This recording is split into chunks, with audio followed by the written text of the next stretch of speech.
Talks. So my name is La Rochelle and I'll be your host for the evening. I always like to know how many people have actually been to a Success Talks event. Hands up. Okay, so there's loads of new faces in the room. So what you guys need to know is that we like it to be informal, interactive. At the end of the day, this event is for you guys. We want you to get the most out of it and we want you to hear all of the amazing things that our wonderful speakers have to say. Speaking of speakers, tonight we have Broderick Hunter, Aaron Wallace, and Lena Gaddy. And they'll be taking you through some of the highs and lows of their careers so far, some of the struggles and some of the achievements that they've made thus far. So at this point, I'd like to welcome to the stage Dennis, who will tell you a little bit more about what Success Talks is and why he's doing it. Dennis?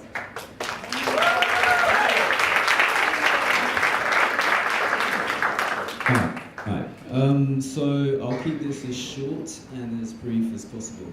So graduated economics 2010, then did a bit of time at Goldman Sachs, and then started working for an asset management company. But alongside that, I've always done things to keep me engaged. The first of which was creating or co-founder of an educational app. And what that app allowed you to do was create your own revision notes on the go.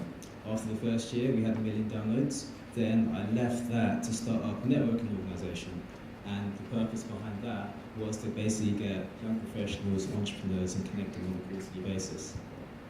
Grew that to about 3,000 people after a couple of years. But then a colleague at work, he basically asked me a question. He said, in terms of role models, how many role models do you know who are black and are not in music, sport, or entertainment?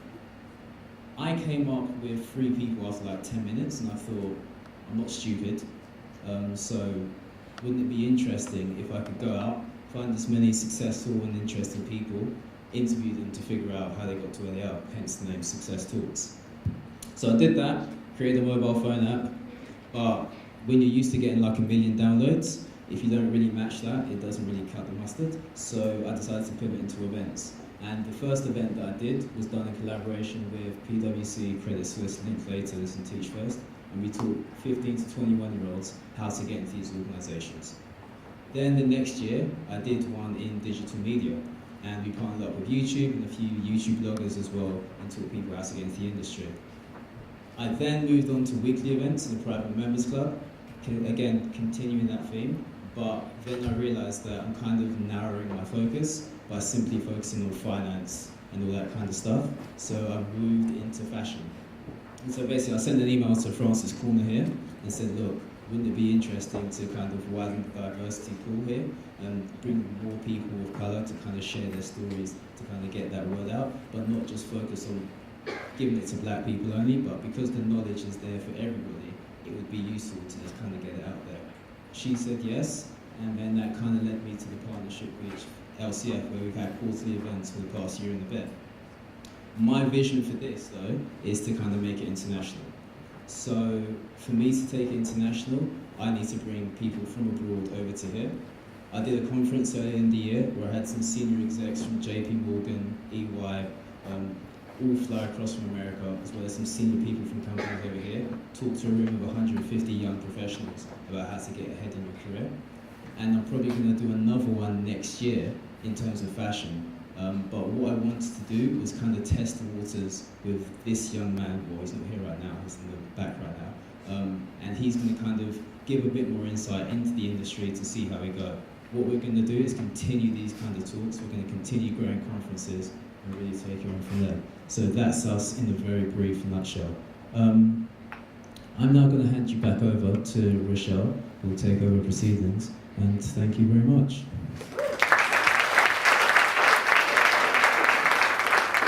Thanks, Dennis, for giving us an overview of what Success Talks really is and what it's planning to achieve. So, our first speakers for the night are co-founders of Sheer and Shine, Lena Gaddy and Aaron Wallace. So, Aaron Wallace and Lena Gaddy are the founders of the UK's first black-owned grooming brand for black men. Sheer and Shine is all about skincare and beard care. Since their launch in 2016, their brand has been featured in BuzzFeed, SBTV, and The Telegraph, which led to an interview on BET. They are both extremely passionate about redefining the perception of black men. It's this underlying motivation that is the guiding principle for their brand. Every product they develop, every partnership they form, and every decision they make is with this in mind. Individually, they have both been recognised for their entrepreneurial skills. So Aaron Wallace was listed by Artsmen as one of the few men making huge waves in the male grooming industry, and Lena was recognised by Elle Magazine and OK Africa as an influential woman in business. So at this point, I'd like to welcome them both to the stage. Please give them a round of applause.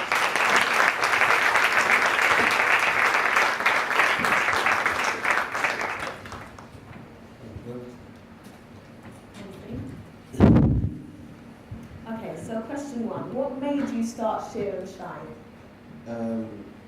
Well, Sheer and Shine started originally as the barbershop, and how that came about was I was actually running another business at the time with Lena, who had, it was called Start Young Global, and what we did was help young people to kind of get into business, help them with their business plans, funding, all that kind of thing.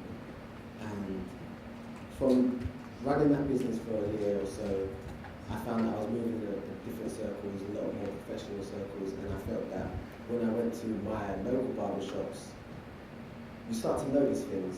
You start to notice things, how other businesses are operating their ship, as you know. And I realised that there was a lot of lack of professionalism within the barbershop that I was going to. And I thought, you know what, there is room in the market here, there is space here for a really professionally run barbershop that's on the same, that can compete with, say, Tony and Guy, you know what I mean, targeted towards black men. So that was the kind of origins of Sheer and Shine. Yeah. Through running that, I obviously got to meet a lot of black men, got to speak personally with a lot of black men. I found out what their issues were that they were facing with their hair, and I realised that there wasn't much to offer them in terms of treating them. You know, a lot of guys want healthier hair, they want healthier skin, and there wasn't really anything out there that I could specifically offer them that I could recommend and put my stance behind and say, yeah, take these. So, and I realised that the more I looked into it, even when I was shopping for myself and I was in, you know, the local supermarket or whatever, there was nothing that had my face on it. There was nothing that was created with me in mind, my hair texture in mind, my needs in mind. And so yeah, that was it. I kind of thought, you know, I want to tackle this issue. I'm in the right position to do so. I'm speaking directly to black men. I want to solve So you this. saw a gap in the market, you thought, why not fill it? I thought that there's no one's providing for this need, and you know, all the black men that I know like to look good. We take pride in our appearance. We want to look our best and feel fresh all the time. So why is there nothing for us? So what is it that makes you different? Maybe Lena, you can tell us. I think it's the fact that we focus solely on black men. So it's everything to do with their hair, their skin, their beard, and that is our only focus. Like all the products that we do, all the marketing, everything about our brand is for black men. And there aren't any brands out there that focus solely on black men. I like it. So who have been your key mentors then, and have these people changed over time? For me, a key mentor is one of our non-exec director. She's not here, and I don't think anybody even knows she exists, but she does exist. And she's amazing. She's helped us guide and structure the company. She's helped open doors for us. And she, for me, has been a mentor that I can actually speak to whenever I need help with anything. And that's the only person I can think of immediately. For me, you know, I'll be 100% honest. I don't feel like I've had that much mentorship. I don't feel like I've had anyone kind of sit down with me one-on-one and say, listen, this is the blueprint of how to do this. For me, Or maybe people that inspire you? I've had inspiration. I've had inspirations and people that I look up to and people that I try to emulate. But in terms of an actual mentor, I haven't had that. For me, my mentorship has come in the form of books that I've read. So I've had to read a lot of books because I found that the information that I needed wasn't around me. It wasn't in my circle. Yeah. So in order to get that information, it came from a lot of reading, a lot of digging for the knowledge, and books have kind of been that mentorship, because you've got to remember the authors of these books are people that have been there and done it. Yeah. So that's the next best thing. So has there ever been a time when you really needed help? When was that, and how did you ask for that help? I think in business, one of the main things, when you go into business, you have to understand that there's going to be hurdles, there's going to be lots of hurdles, and if you're mentally prepared for that from the offset going into business, then when you face these challenges, it's not going to be a breakdown, I need help, who do I call kind of thing. It's going to be an internal, okay, this is the problem I'm facing, how do I solve this solution? Who do I need to speak to help solve the solution, or what do I need to change in the way I'm running my business to solve this solution? And you have to start thinking very practical about your business and think internal. And like I said, I do a lot of research online, so the information is always there somewhere. It's just about drawing it out and finding where it is. I think it's also important to point out that a lot of people that start businesses are really afraid to admit that they need help, because there's this pressure to be, from beginning to end, just perfect, like it's supposed to be this perfect, smooth sailing journey. And when people struggle, they find it very difficult to ask for help. I'm the complete opposite. As soon as I struggle, I'll ask anybody I need for help. It can be the smallest thing.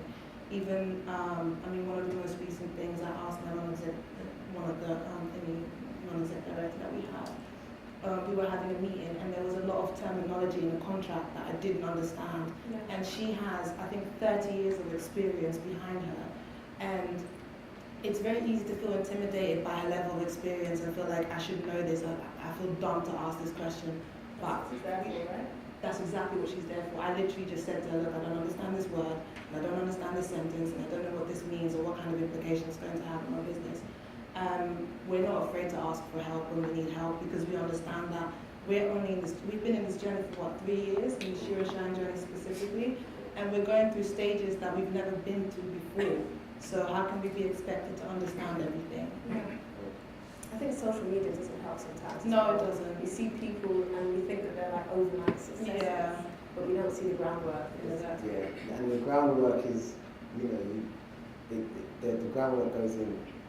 Before you see the fruits of your labour, you have to put in a lot of work. You can't put in, you can't expect things to flourish straight away. There's a lot of time that you have to put in, and this is why mindset is so important. Yeah. And there's a lot of time that you have to put in that doesn't always yield immediate results. And speaking of mindsets, how has a positive mindset helped you to start and continue your business? I think it's very dangerous to pitch this whole 100% positive mindset vibe, because nobody lives in that world. Yeah. There's days that you're going to have negative thoughts, and you're going to question why you did what you're doing, and you're going to want to quit. There's going to be days that you're going to be 100% positive. So I don't necessarily agree with a positive mindset. I think it's more work ethic that you need to work on. It's just that, just making sure that you stay consistent rather than mindset, if that makes sense, because you go up and down. Yeah. I personally go up. I don't know about other people, but I go up and down. I have days where I'm super positive, and I have days where I'm just like regretting every decision I've made. I think that when it comes to mindset, people are sometimes too hard on themselves. Like, you're allowed to have down days. You know what I mean? You're allowed to feel like, you're allowed to be stressed out. You're allowed to have those moments. If you don't allow yourself to have those moments, you will drive yourself insane. But at the same time, if you don't have a positive outlook, then you're making life so much harder for yourself. I've started to practice an ideology called Stoicism, and Stoicism kind of says that, everything that happens to you in life is actually neutral. It depends on how you perceive that event taking place. So, an example of that is, say for example, if a child has a parent who isn't around much because they work so hard, one child might perceive that as, my parents don't love me, he's never around me. Another child will perceive that as, my parents is working hard to provide for me. The actual incident itself is neutral. It's how you perceive it, how you take that on, and how you take that on decides how you act on it. So a positive mindset is very important, but it's important to allow yourself to also, you're human. You're allowed to feel different emotions as well at the same time. But when it comes to business, you have to be very practical about your business. You have to be very methodical about your business, and you have to kind of separate your emotion as well from your business, because sometimes you can have a great idea which connects with you and you're emotionally attached to it, but practically it might not be the right idea. So until you really go into it scientifically and look at your business and look at who you're targeting and is it working, are you yielding the results that you want, and then you can see if it's a viable business, because it's not just about passion. It's about passion and also knowing that you've hit the right market, you're going in the right direction as well. So you have to be very honest with yourself. Of course, yeah. Think of a positive mindset. Are there days when you kind of feel to yourself, I have to make a conscious effort to be positive because I'm feeling really negative right now?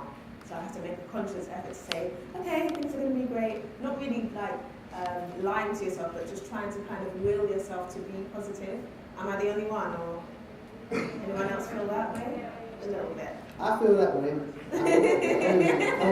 I'm with you. I feel that way. Sometimes you're like, so many deadlines, so many this going on, so that you have to just center yourself. Yeah. And meditation is really good for that as well. Yeah.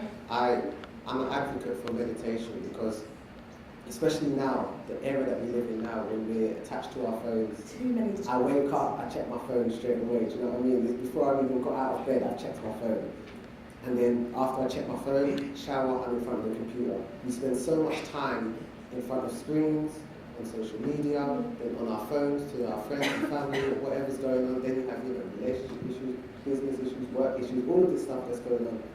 We don't really have a lot of time to sit and talk to ourselves and just sit in a silent room, nothing going on, and talk to yourself and find out how am I feeling inside. We don't really make that a conscious effort to give ourselves that time, and it is really helpful. It can really help to center all of your thoughts and get everything focused and decide, okay, which direction do I need to go in next? Yeah. Pretty good advice. So why is giving back in terms of advice so important to you? For me, it's because when I was in school, when I was growing up, there wasn't a lot of information about the journey to success that I felt that was relevant to me directly. A lot of it was the Richard Bransons of the world, the Warren Buffetts, people who are like at such the other end of the spectrum of success that it feels unattainable. And I feel it's important that there's also information out there from people who are either at the start of their journey or just somewhere between the middle and the start and then the middle, so that you can identify at each stage and feel like that you are going in the right direction, even though it feels like you're not. And that's the reason why I want to at least be honest about some of the challenges I face when I face them, and some of the successes I enjoy when I enjoy them. Yeah. So have you guys had any doubters along the way, and how have you dealt with that? Yeah. A lot of people in the beginning were always saying to us, why are we targeting black men? That we're pigeonholing ourselves and we're putting ourselves in such a niche and there's no opportunity for growth, etc., etc. And we dealt with that. It was just about hard facts. It's just about learning information. It's about understanding the market, and that's how we dealt with that specific, naysayer group of people. And we still get that sometimes, but we're 100% behind our brand and we know why we're doing it and we know it makes sense. And that's because we've gathered the information to back up our thought process. But other than that, I've always been surrounded by quite go for it people. So. Yeah. I feel that for the most part we've had really good positive feedback.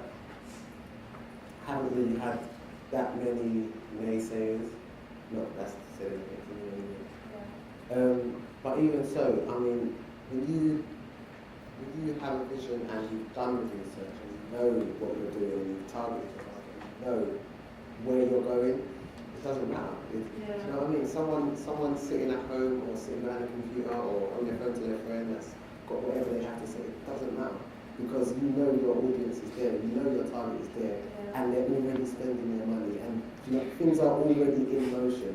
So there's no point to anyone on the Also, if you're surrounded by naysayers, I know this might sound a bit harsh, but I would cut myself off from them. Not Not totally, they're still your friends and they're still your family, but I wouldn't necessarily share my dreams with them all the time because it's hard enough as it is without having the closest people to you telling you this is pointless, don't do it. Yeah. So I would more surround myself with people in my industry or who are trying to accomplish the same things I'm trying to accomplish because then you can support each other through those moments. Yeah.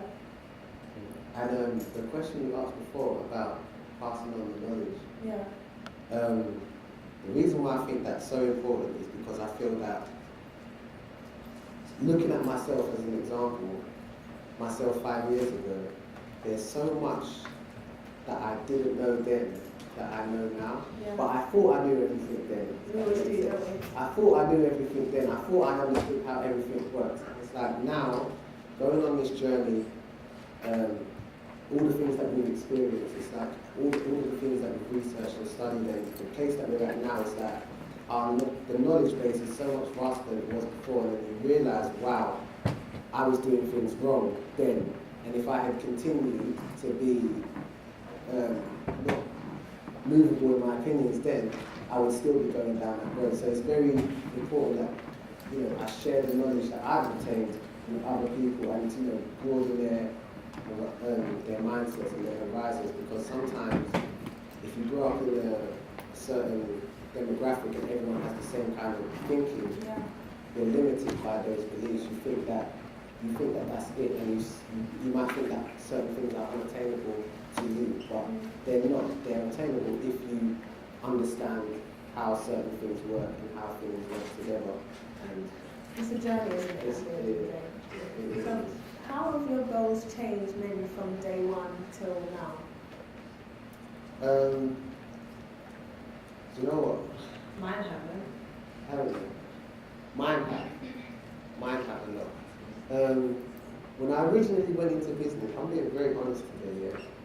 When I originally went into business, I was a young guy and I was passionate about music, and I thought, you know what, in order for me to make music comfortably and still have the life that I want, I need to have a business running so that I can be financially free and still do what I love to do, which is music. That was my original thought process when I went into business. Yeah. From going into business, understanding business and understanding what it takes to be successful in business, I now understand that that mindset's not going to work. You have to be dedicated to the business that you're trying. You have to be passionate about the business that you're trying to build.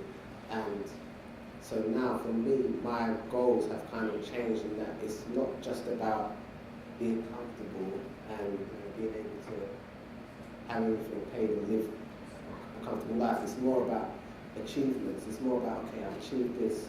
Now I want to set myself a new target. I want to achieve that. Or once I've done that, then I want to set myself a higher target to achieve that. So constantly So evolving. now it's constant. It's more about constantly evolving, constant self-development, and constant growth as a person. For me, is what's vital. So how about looking to the future then? What's your sort of 10-year vision, and what do you want your legacy to be?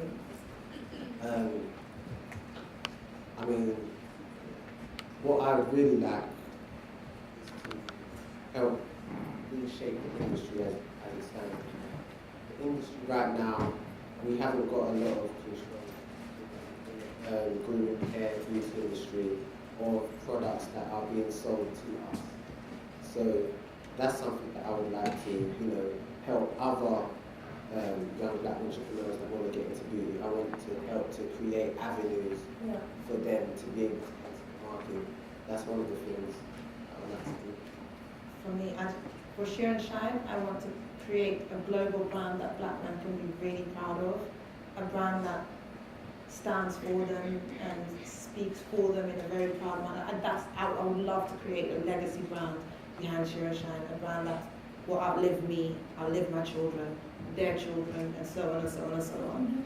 And then for my children, I want to leave them eventually a legacy behind, generational, I don't want to say the word, but generational wealth. That's what I'd like for my great-grandkids and great-grandkids and great-grandkids. Something that has heritage, that has history. That's what I'd like. I'm not going to accomplish that in 10 years though, I'm realistic about that, but I would like to set the groundwork. It'd be great. So you've really kind of made history as the UK's first black grooming. So, tick.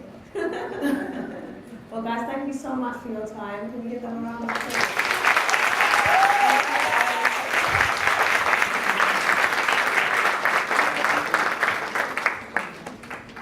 Okay, next up we have some messages. We have a message from Breast Cancer UK. So, if you could come up and say a couple of words, give them a round of applause.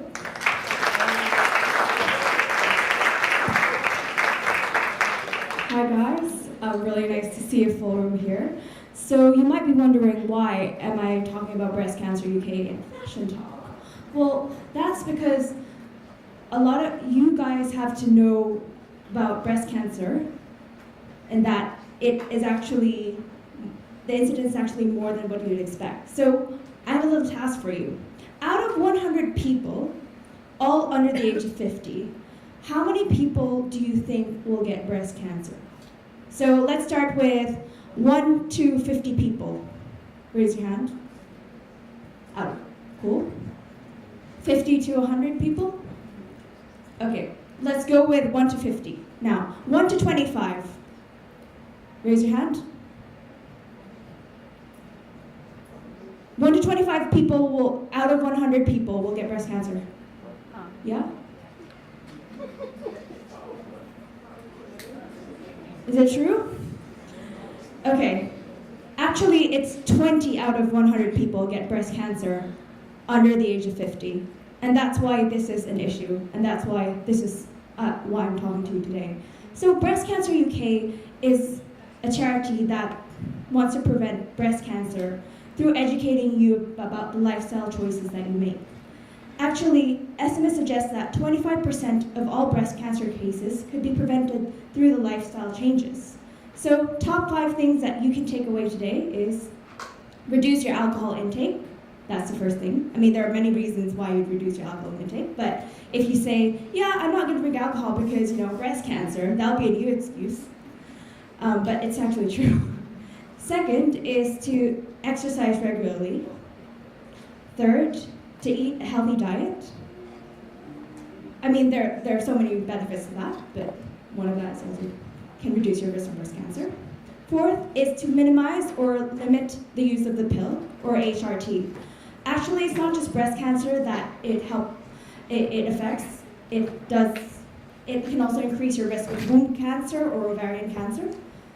And the fifth is to reduce your exposure to harmful chemicals. So if you think about it, there are lots of chemicals in our cosmetics, hair products, skincare products, toiletries, baby products, all of that. You just have to be aware of, say, parabens and all the other chemicals. I think the rule of thumb is the more list of chemicals, the more ingredients that you see in a product, the more you should avoid it. But actually, we have a poster that's called Ditch the Junk in our website, breastcanceruk.org.uk. But if you just Google Breast Cancer UK Ditch the Junk campaign, you can see all of the chemicals that you can avoid.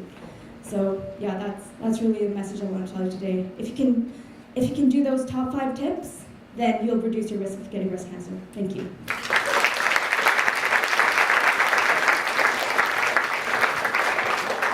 Thank you very much for that. So I think at some point in our lives we'll probably have some kind of friend or relative who would have got breast cancer. So I hope that kind of sat with you the way it sat with me. Okay, next we have a message from Treasure Tress. I'm sure you would have, I like that. I'm sure you would have seen these stands just outside. So I'm a new convert, so I signed up maybe about 4 months ago, so I get my monthly subscription box, so I don't have to trawl around all of the hair shops. You know what it's like trying to figure out what to get for your hair. Anyways, they'll be able to tell you more about it. I'd like to welcome them to the stage and give you this.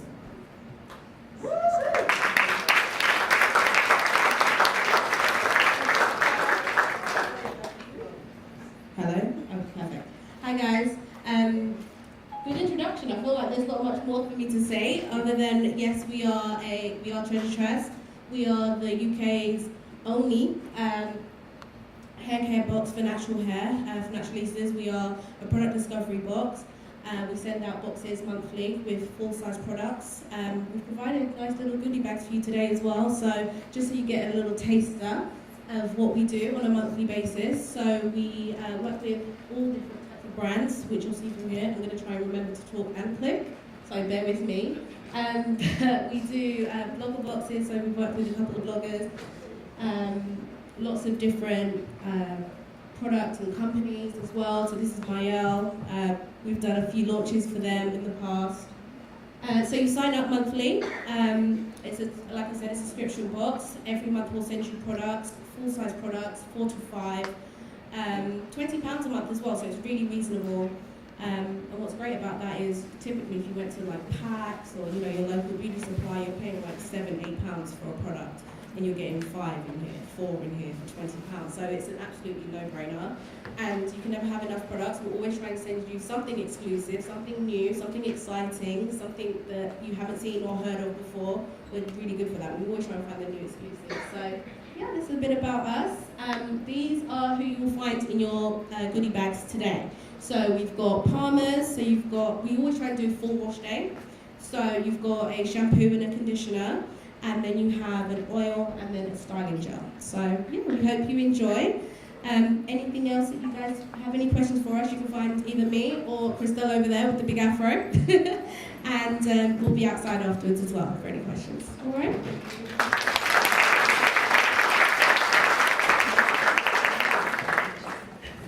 Okay, thank you so much to Treasure Fest. I see some people already digging into their goodie bags, but don't get too distracted by it. Have a look afterwards, because now it's time for the main event. So our main man, who's flown all the way from New York, Broderick Hunter, is here tonight. Girls, yeah, you can, yeah. Why not? So he's going to be interviewed by Breeny Lee. Breeny Lee is a blog...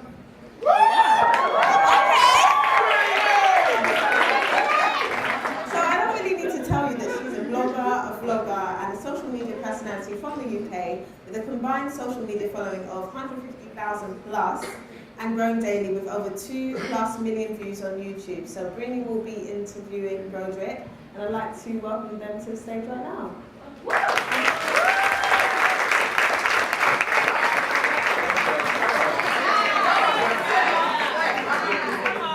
Hey guys, how are you doing? Everybody well?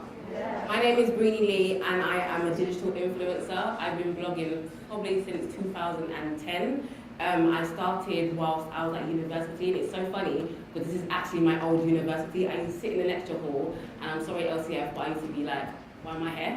Because I really had a passion for blogging and styling, and I came to university to look good, not necessarily to study. I'm not even lying. Like, I actually came here to look good and to kind of just feel the vibe, And I think it's because I really didn't really know like what I wanted to do. Like, I wasn't sure of what my purpose was. I didn't know what I wanted to do, but I knew I had a passion for styling, I had a passion for image, and I had a passion for inspiration. And so when I came here, I was just a bit like, maybe going down the avenue of fashion would actually lead me to where I want to be, which is doing what I'm doing now.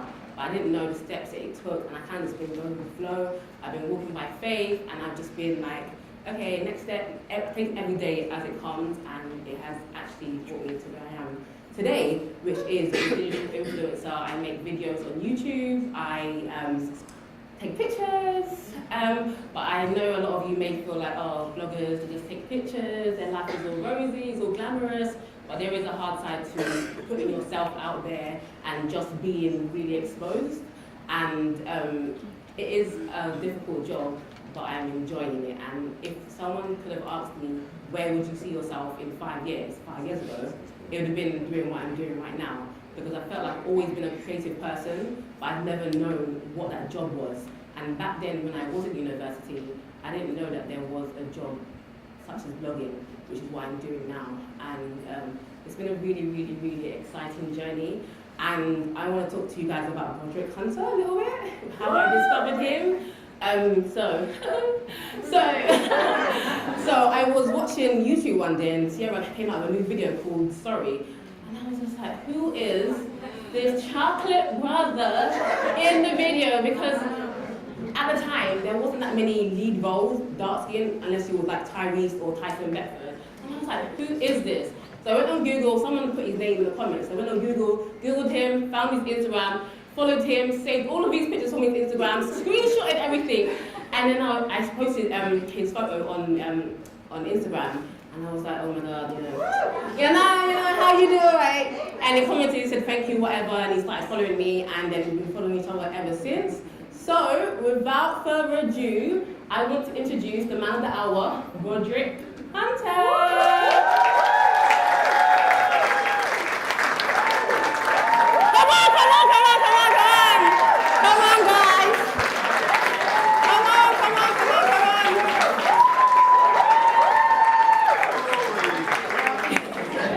Can you guys hear me? Oh, Yes. there we go. Have a seat. Okay, now it's like, holy crap! This is nuts. Roderick, it's nice to have you here. It's nice to be here, honestly. Let me fix this. Testing. We got technical difficulties, y'all. Okay, we're Gucci. You ready? Are y'all ready? Are you ready? Yes! Man, this is nuts. Okay, so how have you found London? I know this is your second time in London. How have you found your experience? And I know you've been saying that you've been getting a lot of love from us. How do you find the UK? Like, what is it about us? Man, I don't know like the energy out here is just amazing to me. I feel like, I don't know, I kind of feel like it's like my third home. You know, I've lived in New York, I've lived in LA, but every time I come to London, it's always like a different experience. Like the love and affection and the people are always so inviting and so welcoming. I don't get that anywhere else in the world. So I go to Germany and Really? Not even in LA? Not even in LA. Not even in New York? Not even, well, sometimes in New York Yeah. to some degree, but it's not like to this degree. Like I feel like London is like the love capital in my opinion. Oh. I truly feel that way. It's Yes. mad love, you guys. Thank you. Oh, so good. So for people that may not, I'm sure everybody knows who Roderick Hunter is, but for people who may not know you or know much about your story, where you're starting from, can you kind of give us a little insight of like how you got started, what was you doing before you found modeling? Yeah. Well, I mean, I don't know where you guys know me from, honestly. Like, it's weird. It's just sometimes it could be Instagram, it could be magazines, it could be campaigns. I was just on Insecure. Like, a lot, it's like weird. It's like I get a mesh of people that show me love for different reasons. But, I mean, I started out with just modeling. You know, my career, I was 19 years old when I got my modeling opportunity. I was a basketball player at first, and then after that, I ran into a snag during my scholarship. I got hurt, and I lost my scholarship. My entire scholarship was just gone because they had budget cuts, and I didn't have any. There was basically no money left in the system, and they basically just said, "Look, dude, you're damaged goods. You gotta go." So I went back home for like a year. And during that year, I worked like side jobs and stuff like that. And then a photographer had reached out to me and said, "Hey, yo, dude, like you should really model." And I said, "No." I was like, "I'm a basketball player. I don't do that kind of stuff." And then he was all like, "No, man, like you really need to do that." I was like, "Yo, dude, F off. Like, I'm good." Like I'm really good. So about, I would say like 3 or 4 weeks passed. And he reaches back out to me and said, "Look, dude, I know you said no the first time, but I really feel like you got something here." So it came to that point where I could take the red pill or the blue pill. Do I say no again, or do I walk into this new opportunity? I said, "Okay, dude, I'll do your photo shoot." So I did the photo shoot, and the pictures just blew up. I don't know if you guys are familiar with the picture of the orange shorts when I'm on the beach. Are you guys familiar with that? Are you guys, yeah? That was my first photo shoot, and that was the shot that just got me out there. And then from there, it just kept on circling. Now I'm here talking in front of y'all. It's kind of crazy, man.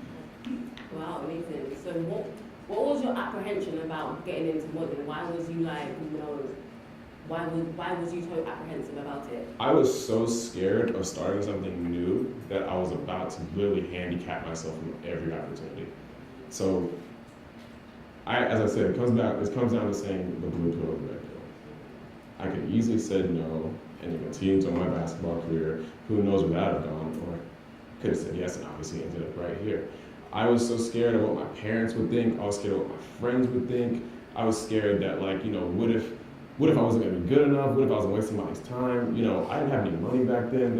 It was like, I was like, this is like a new opportunity. I don't know what the hell to do with this kind of stuff. So I ended up just saying yes and just doing whatever I personally needed to do to make that, you know, to make my new obstacle, you know, flourish basically. Yeah. So did you see yourself as a model? Did you feel like you could actually do this? Heck no. Why? Heck no, man, no. Because I first of all, when I was in school, I didn't pull any girls. Oh, believe it or not. really? I had That's no. hard to believe right now, though. Back then, they didn't want me. No, Yeah. no, but it's like it's so interesting. Like looking at the reaction I get nowadays compared to back then. I'm like, I was a basketball player. I was educated. I was just like, why didn't people like me or something like that? Want me? Why don't y'all want me? But it just really came down to me just like I wasn't like a loser. I just wasn't like that guy. So there was no point in my life or during that time where I felt like, yeah, I can go ahead and be a model, stuff like that. People used to joke and say, oh, bro, you kind of remind me of Tyson Beckford or stuff like that. I'm like, no, I don't. Liar. Sit over here and feed me lies. So it was just weird to me, and it was so foreign that I did not even picture or predict this even coming about. My modeling career, or even having an acting career. I was involved in drama and spoken poetry, but I would never imagine to be something like this. Right. Yeah. Was your goal like set on basketball? Was when you thought about my purpose in life, did you ever Yes. feel like it was just basketball? You know what's so funny? It reminds me of a really interesting story when I was 12 years old. When I was 12, after a basketball game, me and my dad were walking through a grocery store. This old white lady that came up to me and my dad and said, hey, is this your son? I was like, yeah, that's my son, is Broderick Jr. I said, I'm Jr. And she was like, wow. And she just like looked at me. It was like weird. I was like, who's this weird lady? So she just looked at me, just stared at me for like, I don't know, it was like, just, for me, it was like forever. She was just looking at me. She's like, son, you know who you are? I'm like, no, I don't.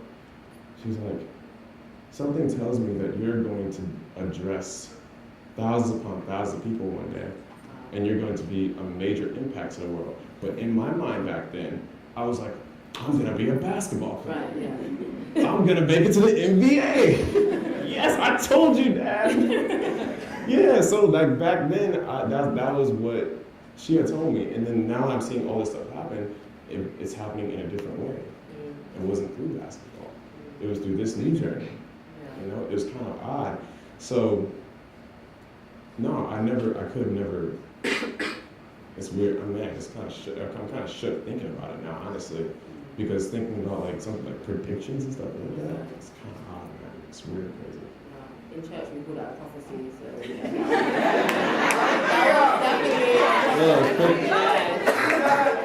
I think the grace of God on this one, because I couldn't have predicted this lifestyle, honestly, not at all. Not at all. So since you are like a model and very well known, I mean, I would say all that. I mean, you've been featured in Cosmopolitan, Italian GQ, Italian, French, and Spanish Vogue, Maxim, Essence, Vibe, and People Magazine, The Sexiest Man Alive, which that's definitely a fact, Harper's Bazaar, BuzzFeed, to name a few. So, like, what is like one of the misconceptions of like being a model or being in the industry that we don't actually know? You know what's so funny? The fact that I even read those, I kind of forgot that I even done all that.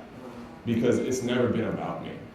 It's never been about what is my next accolade, what's my next goal, what's my next accomplishment. The only thing I was basically focused on, how can I be a better Broderick Hunter? That was the only thing I was focused on.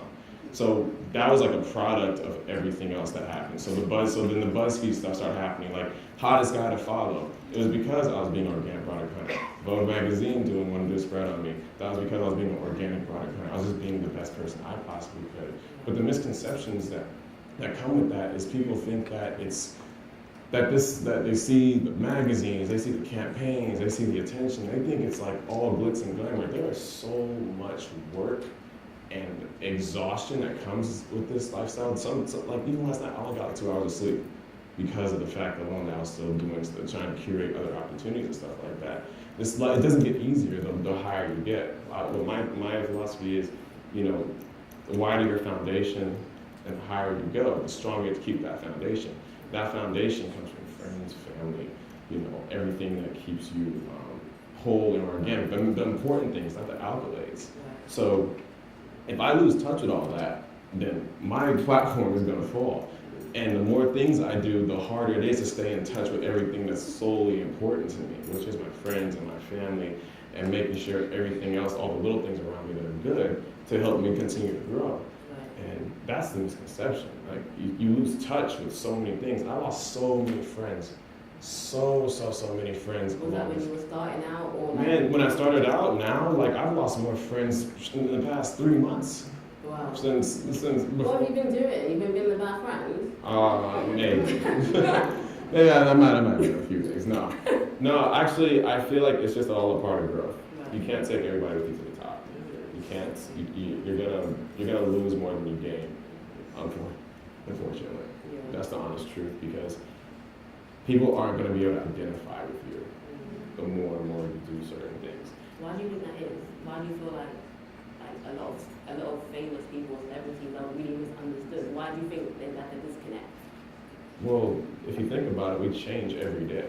You wake up differently every day.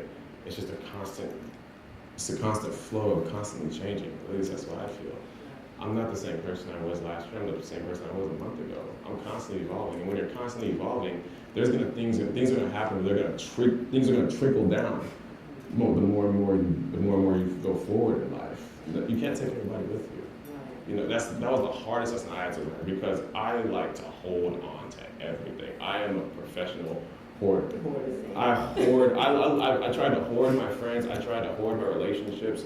I tried to hoard everything that I thought that was supposed to be good for me. I had so many issues with trying to let that go. And then the more I just accepted and letting all those things go, the more I started to become not only a better person, but my career started to go up. Because that's in Hollywood, you know, celebrities and stuff like that, they always want to have yes men around them. Yeah. They want to have people that always tell you everything you need to do, everything everything you want to do, everything you want to hear. But I need people that need to hear. And if that comes down to 2 people, then that's worth way more than a bunch of 1,000 yes men that are just going to follow me around and make me look like I'm somebody that I'm not. Yeah. You know what I mean? Yeah. So that's the huge misconception. I think it gets easier. I think that people start to love you more. It actually gets harder. I have problems dating now. It's serious. Seriously. It's Why is that? Because of the fact alone that every time I meet somebody, either A, they know who I am, or B, they go to my Instagram and see that blue check and they automatically assume I come from money. Girl, please. That blue check does not come with a real check. It still takes work, a lot of work. So it's like they have these ideas start coming about, like, girl, I met this dope guy. He's like, oh, who's that? Broderick. You met Broderick Hunter? Come on, you know what I'm saying? It's like they forget that I'm a real person. They forget I'm real feelings. They forget that I'm just a regular guy that's literally just trying to live his life. I'm 26. You know what I'm saying? I don't have any time to like figure you out. I really don't. Like, so if somebody was in here and they was like, okay, we know who Broderick Hunter is, but what would be the best way? I know this is not a dating interview, but I'm just saying. What would be like, how would you want someone to kind of relate to you? Like, human to human, right? I would rather, it's hard to answer that question because I'd be answering somebody else's question from their other perspective. I can only answer from what I see and what I hear. You know what I'm saying? You'd have to ask somebody who sees me the way they do. Right. You know, so it's like, if somebody was to, let's say, look at me and say, okay, you're nice, you're attractive, whatever the case may be, you're probably in the industry, especially in LA. It's like, oh, you're a model, right? You're an actor, right? Where have I seen you from? And it's like the Instagram doesn't help because it's all oversaturated with madness. Right. So nobody really has an identity anymore. Everybody just goes straight to the Instagram. They want to see all likes and comments. Oh, you must be getting paid. You must be this. And I'm like, oh God, no, please. They have no idea. They have no idea the struggles. You know, they have no idea the family stuff, all this other stuff that comes within the industry. In order to truly be something, they have no idea about that. And it's a disconnect, and there's always going to be a disconnect because of the fact alone that they never want to step aside and look at it from my perspective, perceive it from my point of view. You know? Yeah. But it's cool. It is. I'm still. So So from around 2012, 2014, I noticed on your Instagram you would like post a lot of your modeling shots, and then around about 2015 you started to like post a lot more videos, Yes. and more comedy, and I think Yes. a lot of us was like, okay, not only is he hot, he actually has a personality. So what made you want to do that? What made you want to show yourself as more than a model? Well, numerous reasons. There was a point in time where nobody else was doing that, and that was the reason why. I mean, I'm a natural fool. Like I'm just crazy. It's like that's just the way I am. The way I am on social media is the way I am in real life. So whenever I would see models or personalities consistently posting selfies over and over and over again, there's no difference to you. Right. You're not doing anything that's different. You're not standing out. Right. And one thing my father always told me is if you're gonna do the same thing everybody's doing, then you're just gonna be in that box. Go against the grain. I got dropped from 3 agencies just because of the fact alone that I was being myself on Instagram. They didn't like my funny videos. They're like, yo, this is stupid. This is unmarketable. Like, what are you doing? I'm all like, this is me. And that's the point I'm trying to make. You can't always listen to the hierarchy to make them think that they know what your brand is. You can't tell me what my brand is. I know myself more than you will ever know me. Right. So I always stuck to that. And that was the reason why I started posting the way I did on Instagram and started showing a personality and stuff like that, because it was foreign to them. But I knew it was something that would make me stand out. And now those people that didn't do that are the ones that are falling off. And I'm over here doing a success talk. Just saying. That's really incredible. So you have a huge following and obviously a massive dedicated and loyal fans.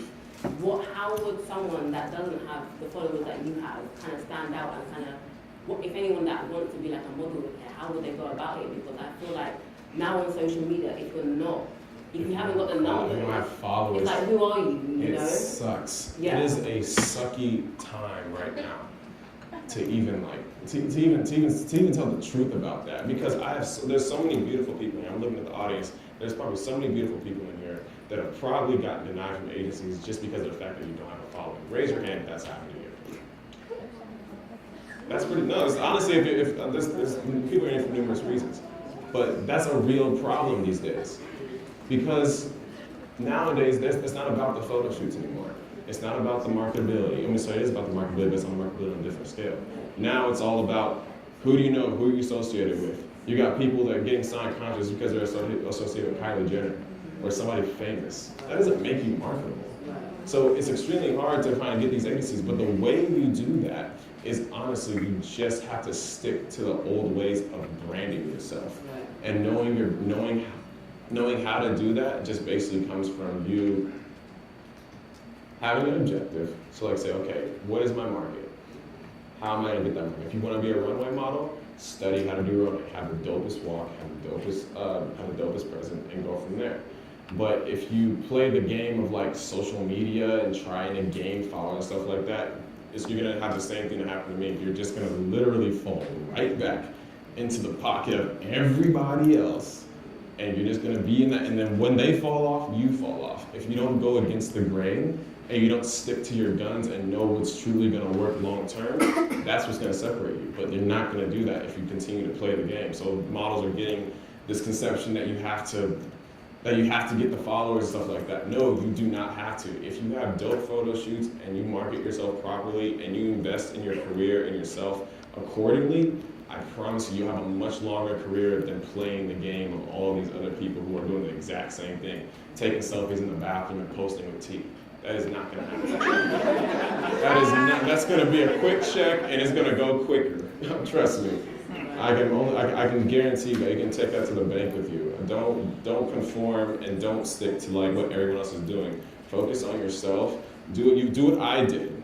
Go against the grain and watch what happens, because it'll separate yourself from the pack and it'll show people that, hey, this person is different. This person is not doing with us. This person's page isn't full of selfies. It's full of quality content that's gonna make people wanna keep watching. You know, that's the long-term goal. So how do you kind of stop yourself from kind of getting sucked into the matrix of social media, obviously the hierarchy of the numbers? How do you, I know that everyone that has a following, some days you just feel like, what's the point in doing this? Like, Was there ever a time where you really wanted just to quit? Oh my God, I wanted to quit every single day. You can ask, where's Chris at? Up here. You can ask that man right there. I would call him weekly and say, Chris, I'm Daily. done. Hourly. It'd be quite often. This year especially, this was the toughest year of my life. But it's been the most successful year of my life, which is crazy. And it was hard to enjoy all these accolades that I accomplished. I wanted to quit a long time ago. I had actually mentally checked out for like a year at one point Why? because I was done. I was honestly done because I was consistently criticized for the color of my skin. They said that my agency literally told me dark-skinned boys are no longer in. Wow. And I was like, what do you mean? They said, we're submitting you to clients, we're trying to get you in these doors, but nobody's biting on you, B. And I was like, okay, so what do I need to do? They're like, well, we don't know what to do, so we gotta let you go. So I got dropped from the agency. Agency list for a year. I said, okay. That year, I was like, okay, you know what? I'm done. No black boys aren't in. But then somebody came up to me one time, during that time, and they said, hey, you're a broader cunt. And I was like, yeah. They were like, dude, you inspired me to start. I got signed because of you. And I was like, damn, that's pretty crazy. Well, dude, congratulations, man. They're like, when's your next project? I'm like, dude, I have no idea. Because at that time I wasn't even involved. But then I said, okay, you know what?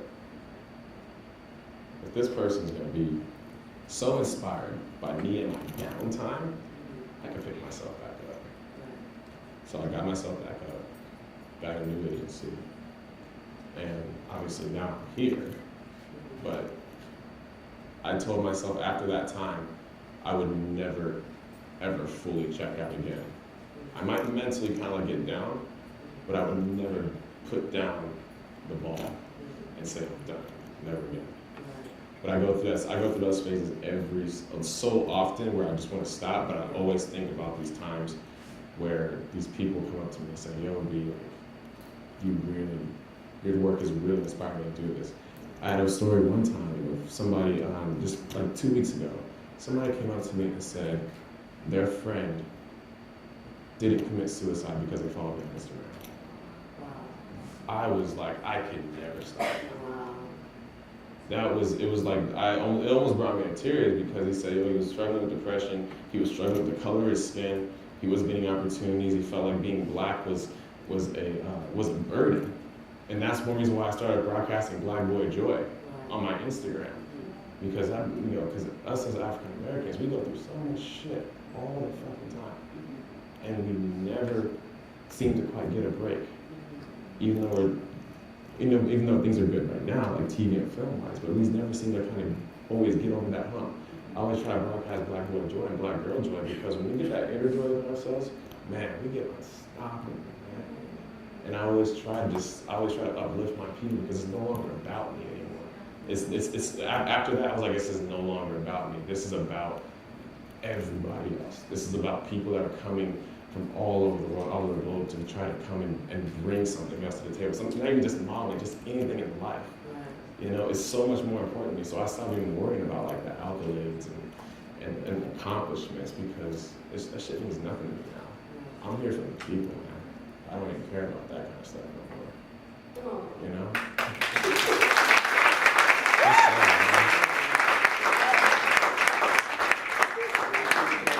You're talking a lot about like confidence. Yeah. How important is it to be really confident and self-assured in yourself without actually coming across as arrogant or he's full of himself? Like, a lot of people think about models, especially male models, that they just love themselves. Like, all they do is take selfies in the bathroom all day.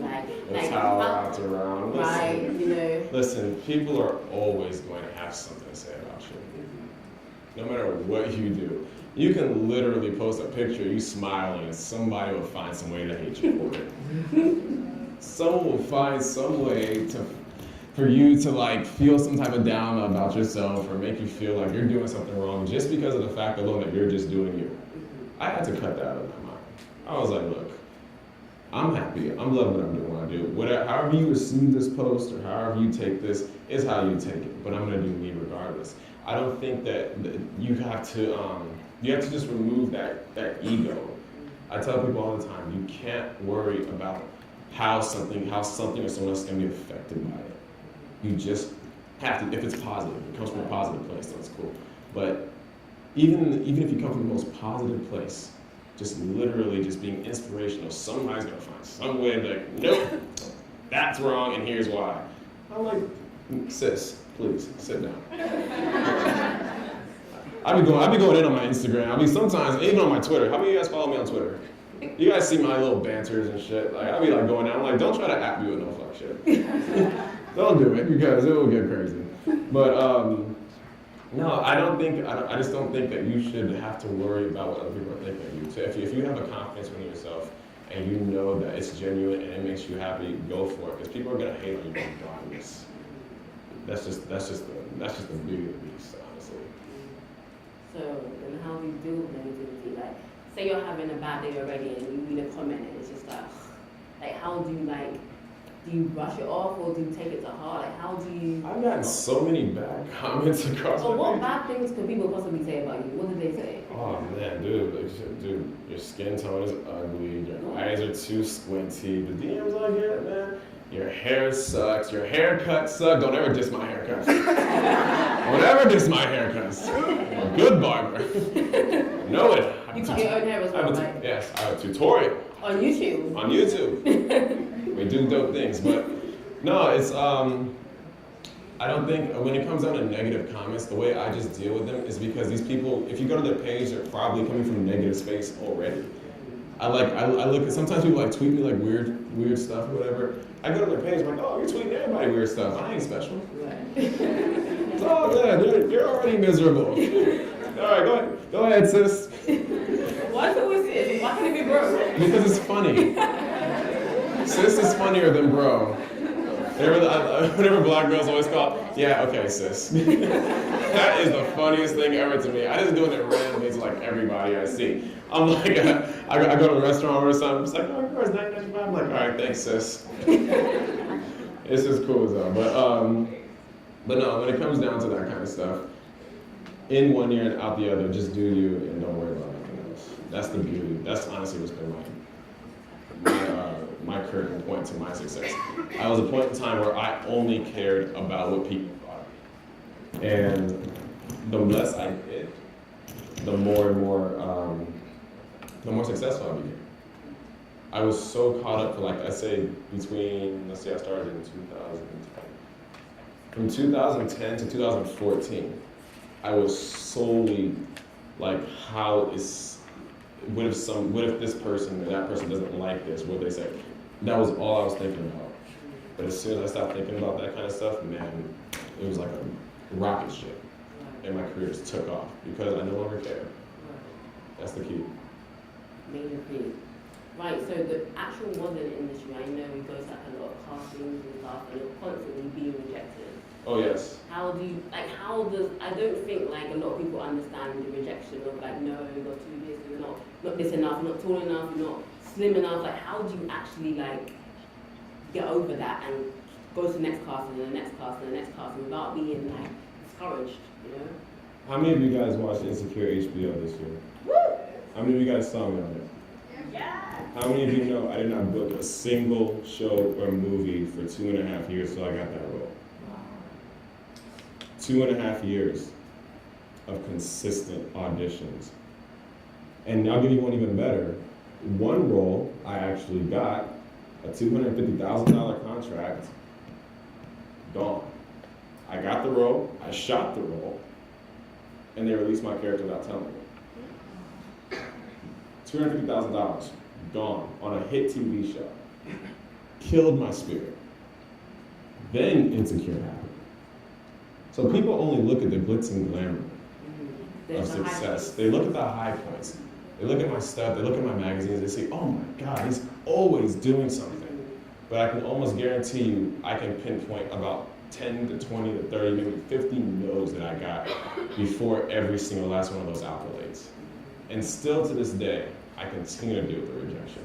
Because now I've seen the process. I'm like, okay, if that's a no, okay, that's a no. That's a no.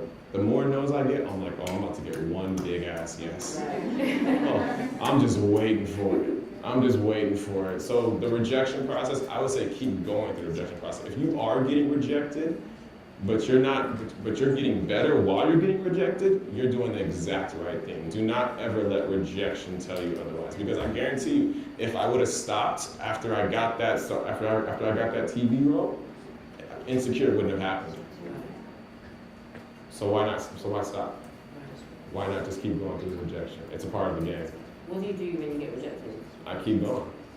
So you don't go home and eat like. I don't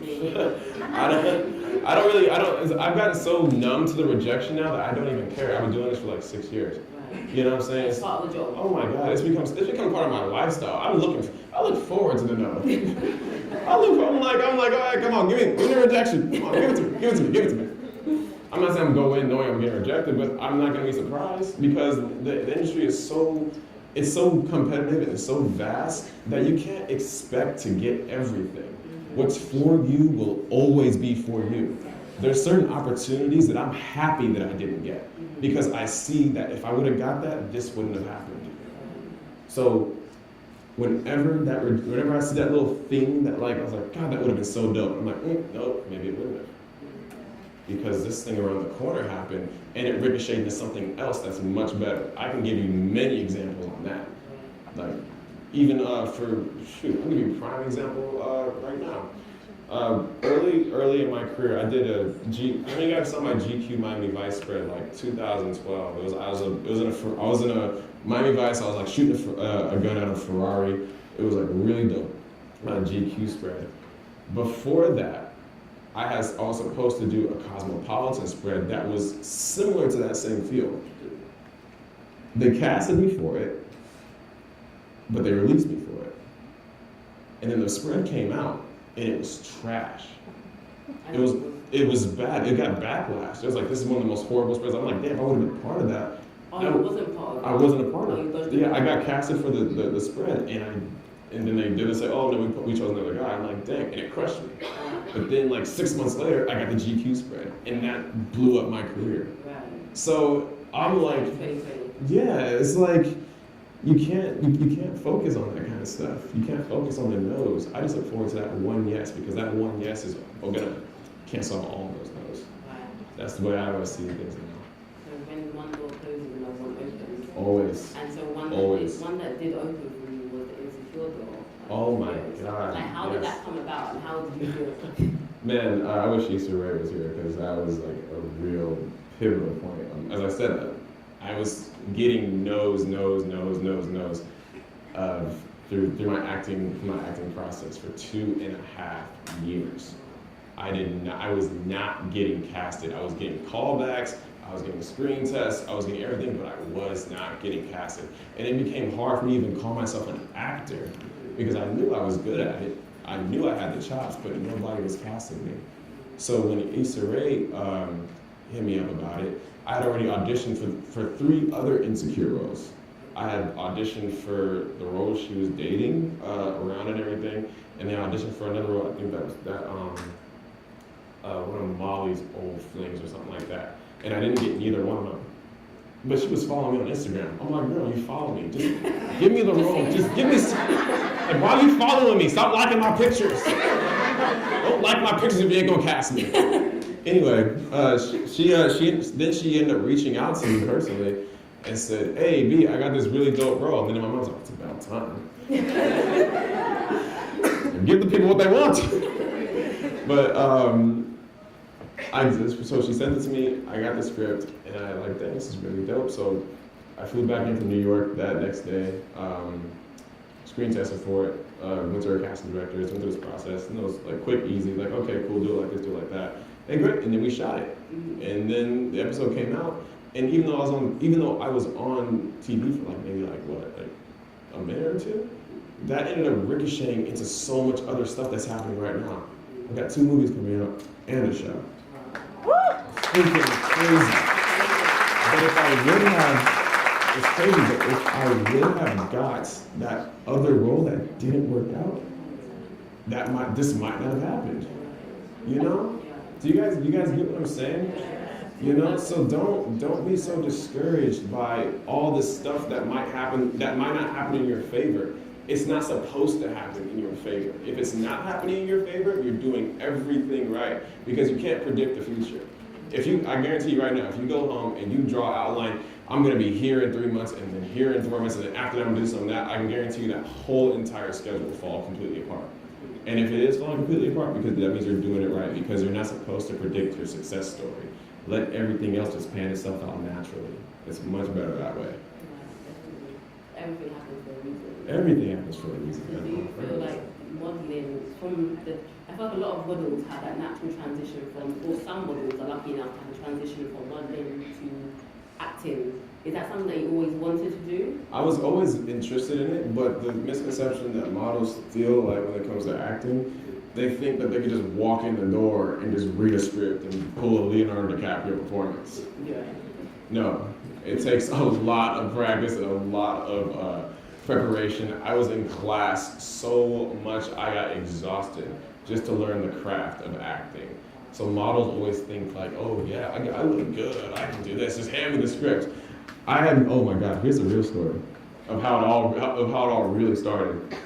I had mentally said, okay, I want to go into acting, and then I got, like 2 weeks later, my agent said, hey, Broderick, like my modeling agent said a TV show was casting for a series regular. And I'm like, why do they have my modeling? I didn't even have a TV agent. But I put it out to the universe and I said I wanted to start acting.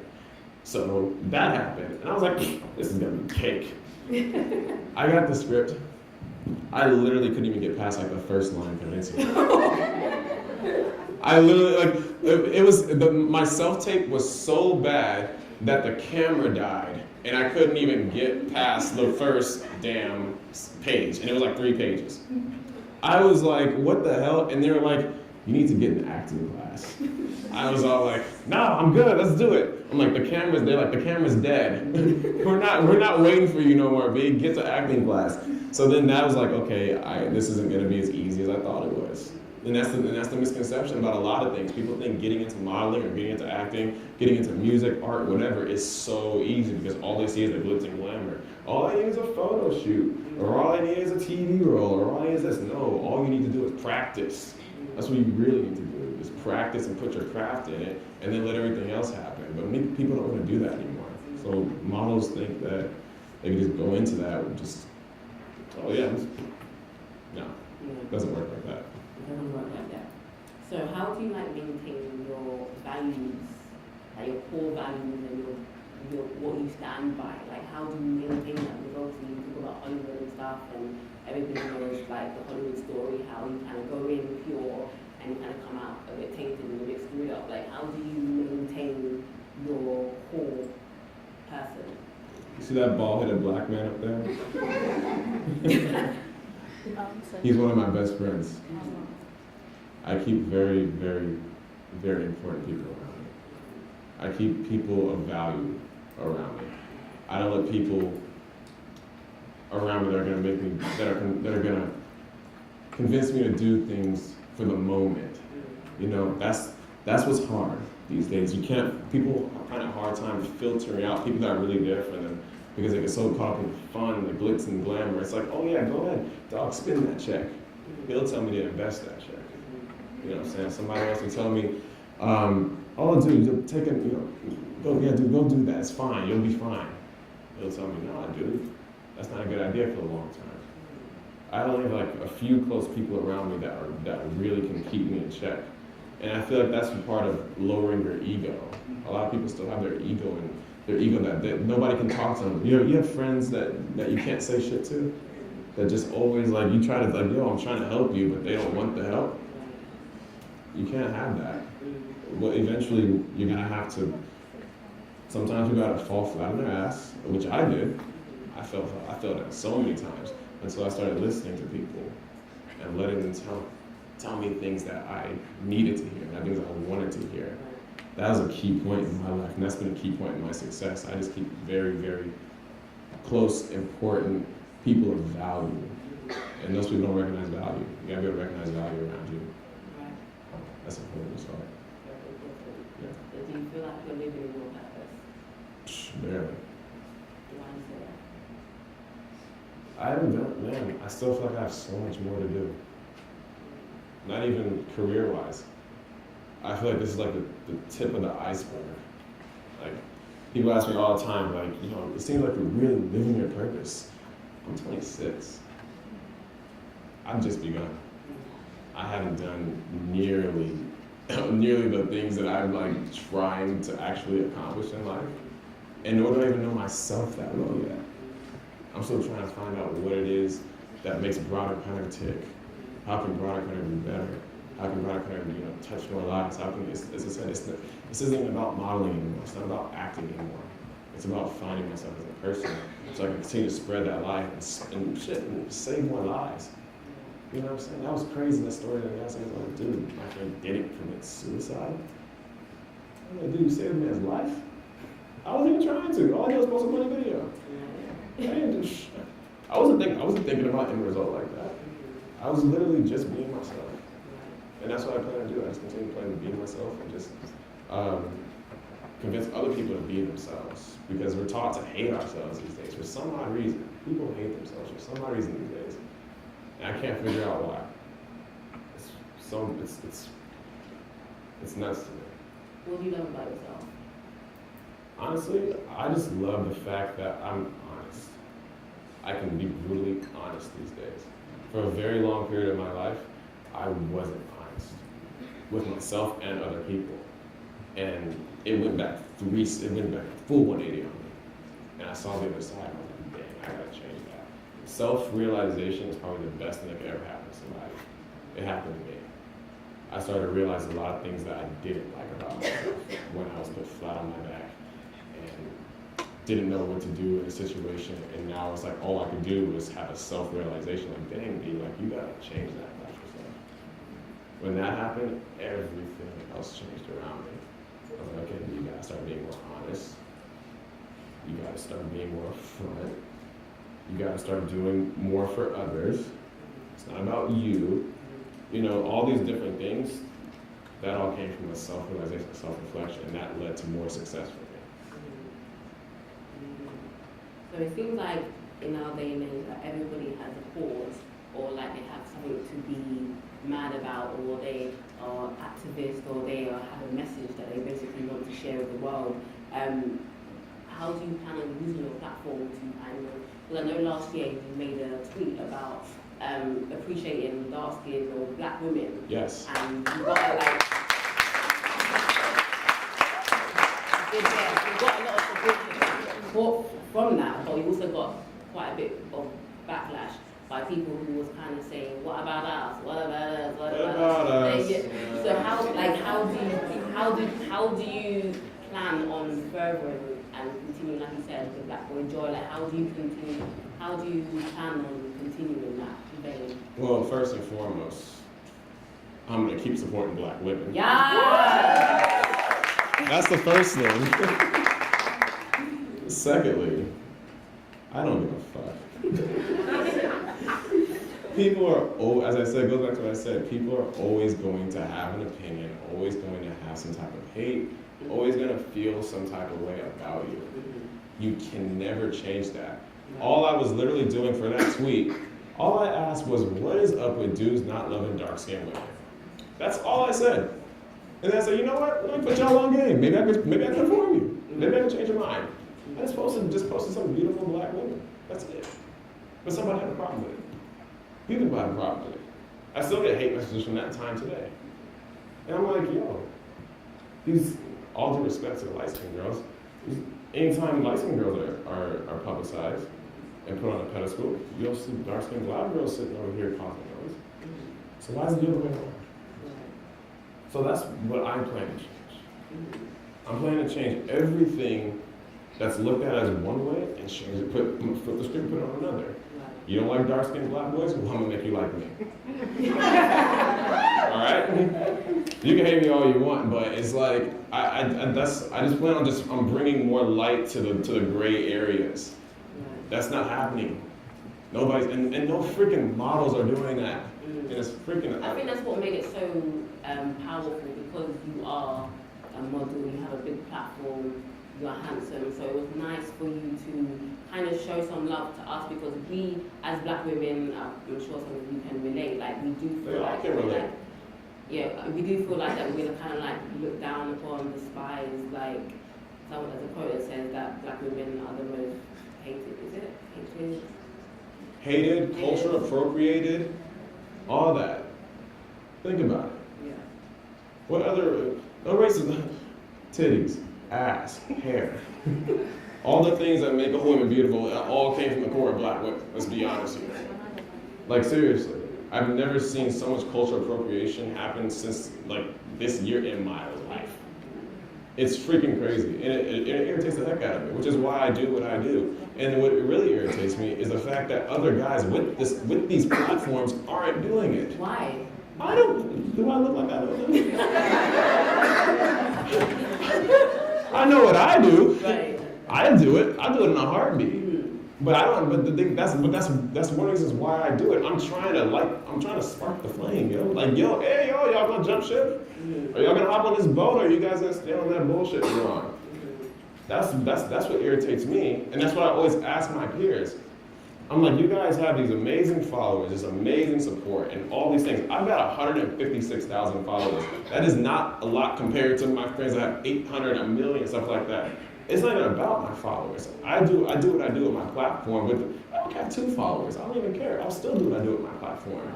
It's about who I am, and it's the quality of the person that it's coming from. Some of these people lack so much quality, they don't even know how to even support themselves or others. So once you start finding that quality within yourself, maybe you'll start finding the quality in others. But most people lack quality within themselves, so they're unhelpful. So all I can do is continue to do what I do, and hopefully when they catch on, they're like, oh, now I see why Brad did that. Right. But it just comes from the heart. It's not about, I ain't doing it for the pussy or the clout or some shit like that. I do it because it's actually from my heart. My mother is a beautiful black woman. My father is an amazing black man. They raised a dope-ass black boy. So I'm gonna spread that shit, you feel me? Right.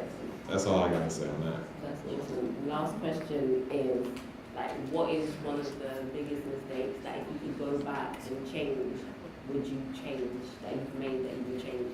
I know everybody says that I don't regret anything, I learned from everything, but is anything that you would, any advice that you would give anybody that is starting out and you would hope that they don't make that same mistake, what would it be? I made so many mistakes, man. But the thing about it is, honestly, those mistakes made me who I am.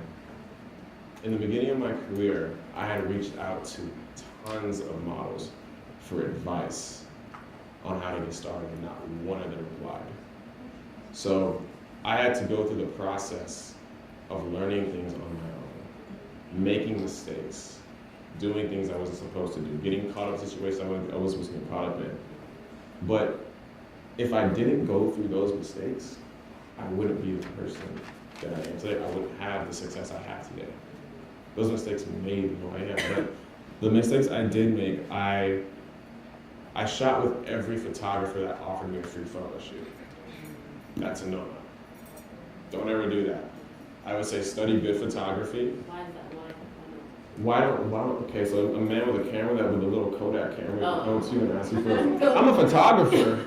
I got a camera phone. Let me just, that's not, just because it's free doesn't mean it's good. Right. Focus on the quality. Understand the quality of what you're getting. So that's one lesson. Another thing I did was I allowed people to control my brand. I allowed people to try to take hold of things that were not organic to me. I let people, I kind of let my agencies almost take the wheel too much. It's like they'll just send me off, say, hey, do this, and I say yes. Do that, and I say yes. And there wasn't a point where I wasn't saying no. I had to learn how to say no, and learn how to start doing things that I knew were good for myself. And it's so hard to do that these days because they put you, they make you, this industry makes you feel like, even the acting industry as well, they make you feel like you need them. No, you don't, no, they need you. Honestly. Read in anything in life, you guys, understand, people don't need that. People don't need, you don't need that. People need you. Your friends, you guys need each other, but to guarantee you there's reciprocity there. There's never just one person doing no, it's like some people need you.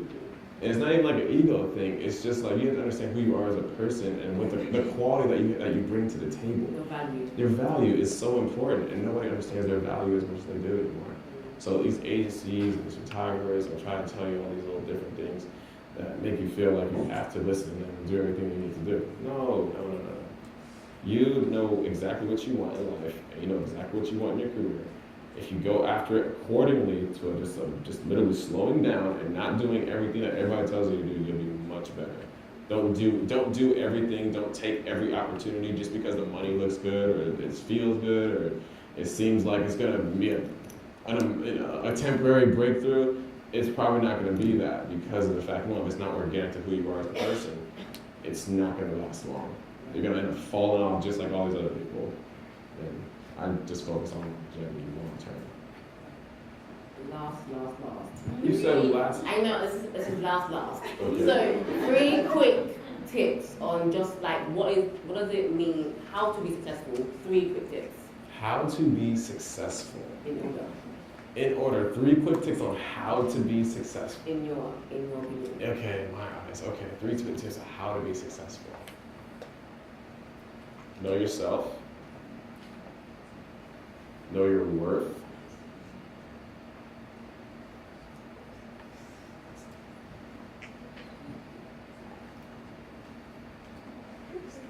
It's so because I'm stuck because there's like 5 different things that it could be, but it's like. I would say, honestly, it's good, but there's a different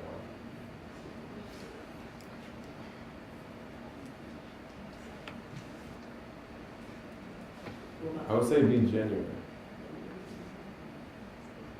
Because people overlook genuineness all the time.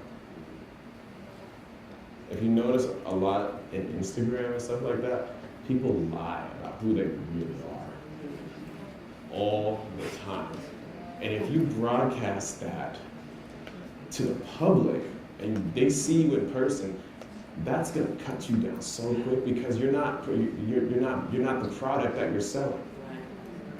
So that's probably been the main thing that's been the key to my success. I'm always genuine. What you see when you go on Instagram, what you see on Twitter, what you see on my YouTube, you get that in the real person. People lie.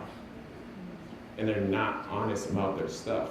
I've met so many people that always try to act a certain way, be a certain way, floss a certain way. I know dudes that rent out Porsches and Lamborghinis just for 3 days to roll up to the club and they return that shit right back and go right to the Honda. Bruh, stop. Like, stop, man. I don't get, it's toxic. It's toxic. Don't do that, you guys, I'm telling you. If you ain't got it, don't even, you know how the old saying goes, fake it till you make it? Why you gotta fake it? Just make it. Just make it. I'm just saying. I didn't have to fake shit. I didn't have to go buy fake jewelry. Or fake followers. We all know about that, fake followers. Why are you trying to look a certain way? Just do it organically. Work for the shit. It'll be more, and you know how to maintain it. Yeah. I know so many people who don't know how to maintain stuff because they didn't even make it. Yeah. It's like you didn't. It's like making a cake without the ingredients. It's just a fucking box. It's just a box, man. It's like you ever see somebody's a cake and it's like you think it's real, but it's actually a cardboard box. That's what I call these people these days. You didn't take the eggs, you didn't take the milk, you didn't take the vanilla, you didn't take the sun, you didn't put the icing on, you didn't put it in the oven, you didn't go through any of the process to become who you really are. And that's why you're fake. And that's why you're falling off, and that's why you're not gonna make it. So if you want to make it, stir up those ingredients, go through the process, put yourself in the oven, put your icing on, make your cake, and enjoy that shit. Ladies and gentlemen, Roderick Hunter. Just saying, man.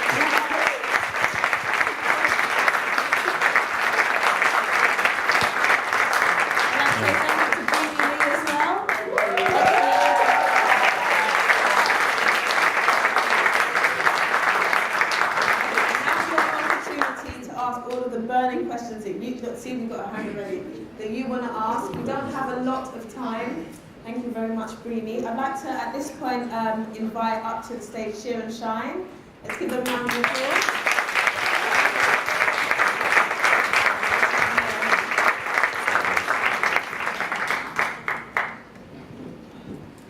Okay, great. So first question was this hand in the middle there. What do you want your legacy? Just a second. Can I just ask? If you wait for the mic to come. Thank you. What do you want your legacy to be? And I know you've definitely got a lot to say. And just from hearing you talk, I feel like you've got a lot of depth and substance. And when's the book coming out, documentary? And how would you feel about working with an upcoming writer at me? Who's that aimed at? Roderick, yeah. Okay, I'm sorry. You kind of, I didn't really hear you. All right. What do you want your legacy to be? My legacy? Yeah. You know, I haven't even figured that out yet. I did it at first. I wanted my legacy to be, I wanted to just be the best model I could possibly be. But my mind has gone so far past that now that it's no longer about me. Now I just want to inspire and bring people up. And that's even gonna change like over the course of like 2 or 3 years. You know what I'm saying? So as of right now, I have no idea what my legacy would be as of right now. But long term, all I can say is it's not about me anymore. It's about this. Oh, do you mind if I ask another one? Sorry. Yeah, go ahead.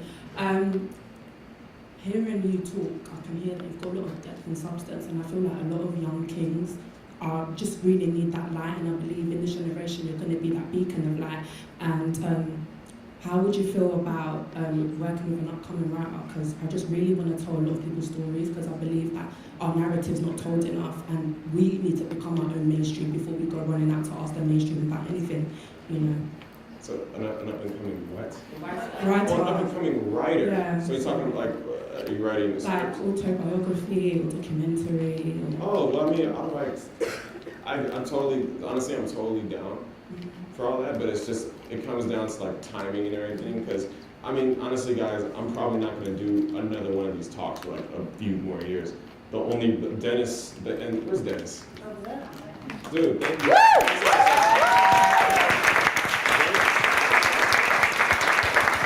Dennis actually had reached out to me in the perfect time because I was making my transition to my acting career. My modeling career was, I accomplished everything. I have a story to tell, I have depth to tell. Maybe a few years from now, I'll be able to come back and tell my process along the acting career. But the reason why I'm here right now is because I can finally spill. I was two or 3 years ago, I was getting offers, say, yo, come talk at this, come talk at that. I'm like, I'm not ready. My story's not done yet. I'm still making my ingredients. My cake is still in the oven. So during yes, I would definitely. I'm all about bringing people up. So yes, I'm totally down for working with new and upcoming things. I just worked with a new magazine, MIA, that's coming out in like 2 months, and that's their first campaign. They're brand spanking new, and I was like, oh yeah, I'll do your stuff. Open the door, I'll do a coincide, and we'll do it up, man. So yeah, for sure. More questions? Listen, I've got a better question. I know, I'm gonna. Right, let's see which one. Okay. Listen, I've got lots of questions. And can you let us know Just, who you are? my name's Andre. In the question, please. Yeah, my name's Andre Spence, and okay, so who am I directing the question at? Literally anybody on the panel. So I'm going to say this one actually. Let's do this one. Okay, so myself and Breeze have conversations about black people and the pressures that we face often. And I said, to be honest, I've never actually myself been affected I don't feel by racism. So my question is, how does one break out of these pressures in order to become who one is uniquely designed to be, which goes beyond skin color? Answer the first question. I would say that it's about understanding your surroundings. It's about being conscious of how everything works together and understanding where you want to go, where you want to be, and then you can plan for how you actually plan to get there. If you don't know where you want to end up, then you can't really plan, you can't really plot that course, if that makes sense. So by understanding, okay, if you're, for example, if your goal is financial freedom, financial wealth, you need to understand the economy. You need to understand, okay, how does money flow through the economy? The people that are making huge sums of money, how are they doing it? Once you understand it, then you can set a plan, set a course for how you plan to accomplish it for yourself. Does that answer the question? What do other people think? Did you get asked? What was the question? So my question was, how do we break out? So we know that we have all these pressures. So we know that on Instagram, on the media, they reference black people as being, you know, you're low, basically. And sometimes we feel that sometimes these pressures actually almost sometimes box us in. So Brini would actually say, you know, it's a struggle online because of the colour of her skin. But I've actually not really experienced much racism. So my question literally is, how does one break out of the box? How does one break out from those pressures and those expectations and become who one is actually designed to be? I think also it's, like you said earlier, it's about understanding yourself. And this is where I'm going to get onto. Someone else to tell you who you are. Excellent. This is the final question. My final question is, so how does one get to know themselves? Now, myself, and I know Brini would say that we have a relationship with God, so we find out who we are through what God says about us. But how does actually one actually discover, and I'm asking this cool dude here, my bro. My personal experience of finding myself, I was literally stripped of everything that I loved and adored and I thought that made me. Subconsciously, say we get into like relationships and we get caught up into jobs and opportunity, we tend to get so attached to those things that we end up losing who we are. And I didn't know exactly. I didn't even know I was losing myself until I had all that wiped away from me. You know, so you have to be knocked. I feel like sometimes you have to be knocked flat on your back, just to only know that there's one source to go to where you're wiped clean, and then you're made new again. And then that's how you get that self-discovery. So you got to empty that tank and fill it up with the new. And then those new things are probably what's going to come out to you. Because I thought a lot about myself like that.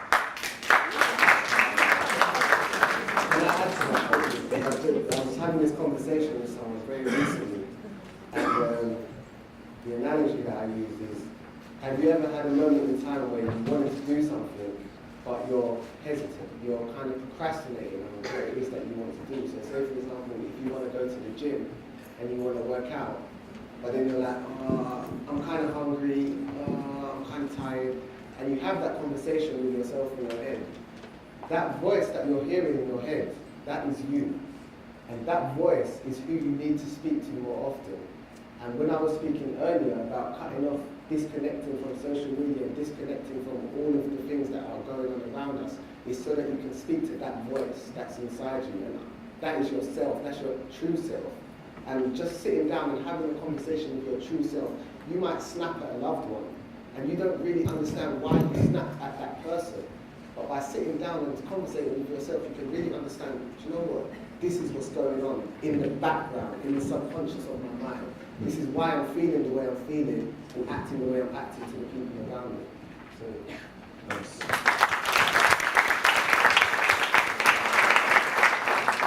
Question on this side? I want to take a closer look at diversity in fashion. It's mainly directed to Broderick. You obviously have a big social responsibility with your large platform. And I just want to hear your stand on tokenism in the fashion industry, and especially in collaboration with larger companies. Do you ever fear that the message of equality and representation of minorities might get diluted when you collaborate with larger products? So basically black representation and tokenism Yeah. is what you're asking Yeah. for, like the token black boy, token black girl? Yeah. Okay, here's the thing about that. That's the way the industry has been since the beginning of time. Because black people are always looked as threatening. And to be honest, even though as black people we are like the leading consumers of most of these high brands, Gucci, Prada, Louis Vuitton, even though we buy the brand, they don't want to represent us. But it doesn't make any sense, but hey, just a little tea for that. But the honest to God truth is, my idea of tokenism is, if one person gets in, we all can get in. And we all can change that. But it starts with the value of the person that gets in. Representation matters. You feel me? Most of the opportunities that I got in, I was able to expand it because I knew what the fuck to do with it. Most people don't know what the fuck to do with the shit when they get handed it. You know? So it's very frustrating to me because I see a lot of these opportunities that get handed to people, the token, people that might, get the, oh my God, dude, you're the black person in Gucci, dog, do something with that, please. And then they go off and do some stupid shit and then spend the money on whatever. They don't want to maximize off the brand. They don't want to take it. They don't take the representation or the plateau they got with it and do anything with it. So to answer your question, yes, tokenism is an issue, but it can no longer be an issue if the token person is properly represented and they're representing themselves properly. So that's what I'm trying to push and hoping for in the more of the fashion industry is people getting the opportunity to actually know what the hell to do with it and not just piss it away and just let the door keep revolving over the stupid fuckery.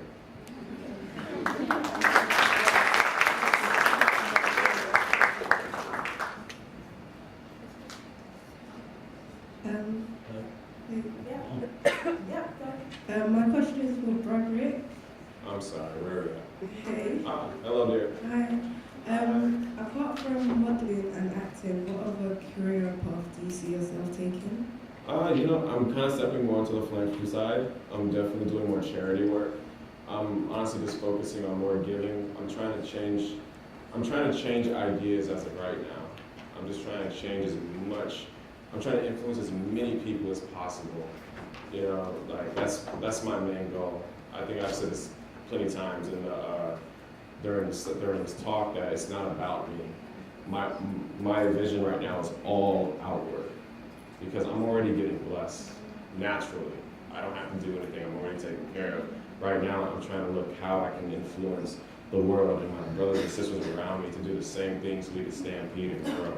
So I have a few ideas right now. I have a few ideas that are coming towards Africa. Definitely my home, my pet. He's half Nigerian, by the way.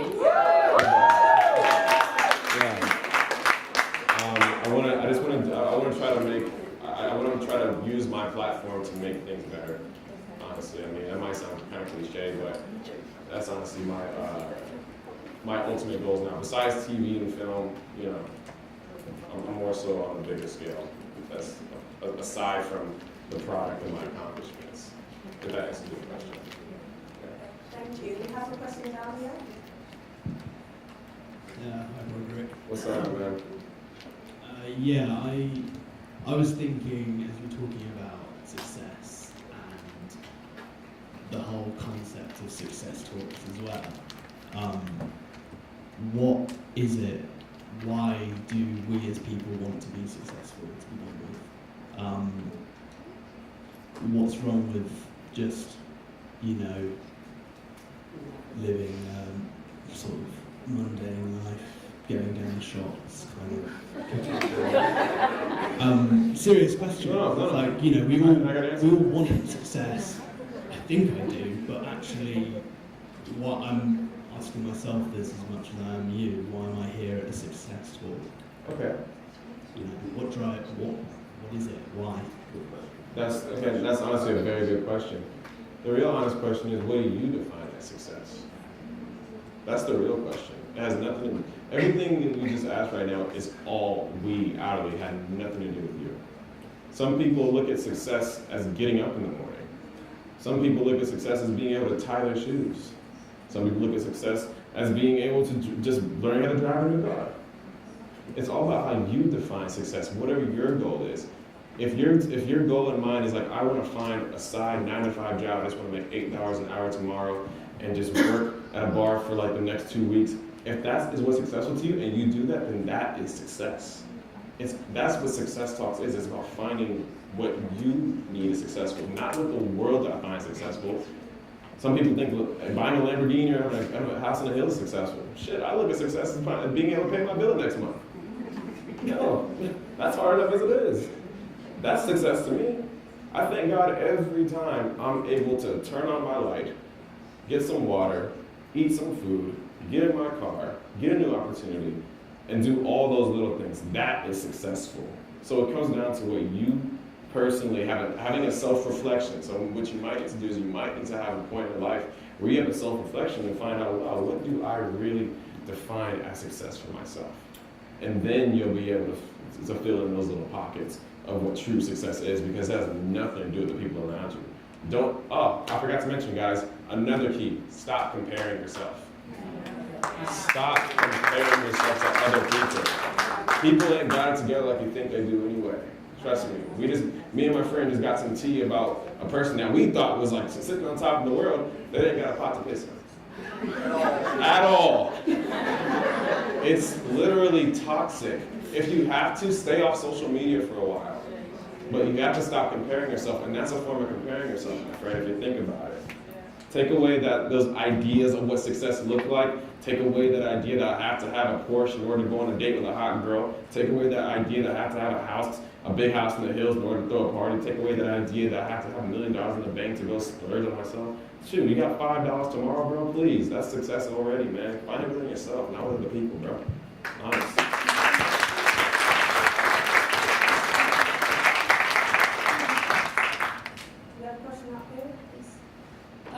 I want to know, how do you work on developing your brand and like continue to believe in yourself even when you're doubting like everything that you do, or you have like you're not sure, or how do you like continue to build your brand and continue to believe in it? Are you asking me or are you asking? Any of you guys actually. I mean, I can answer that one.